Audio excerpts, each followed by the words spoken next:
नवानि गृहाति नरोपराणि तथा शरीराणि विहाय जीर्णा नन्यानि सयाति नवानि ते।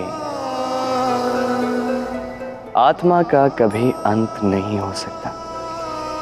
आत्मा तो बस शरीर बदलती है, रूप बदलती है।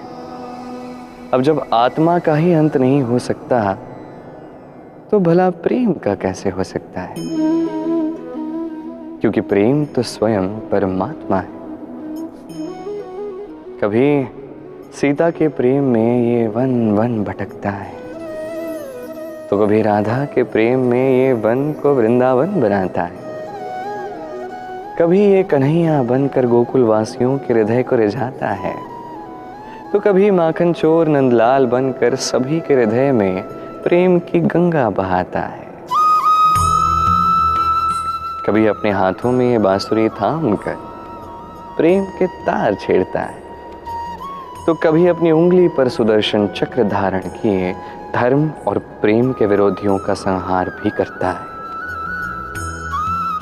कभी ये यशोदानंदन बनकर गोकुल में अनेक लीलाएं करता है, तो कभी ये देवकी नंदन बनकर कंस की लीला का अंत भी करता है।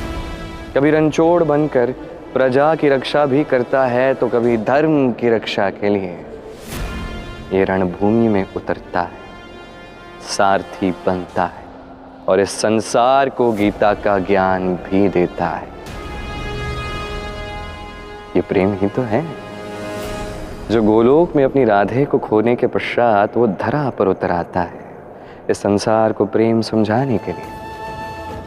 ये प्रेम ही तो है जो वैकुंठ में अपनी लक्ष्मी को खोकर वो इस संसार में श्रीनिवास बनकर आता है, इस संसार से अपने प्रेम को पाने के लिए। ये प्रेम अनंत है, इसकी यात्राएं अनंत है,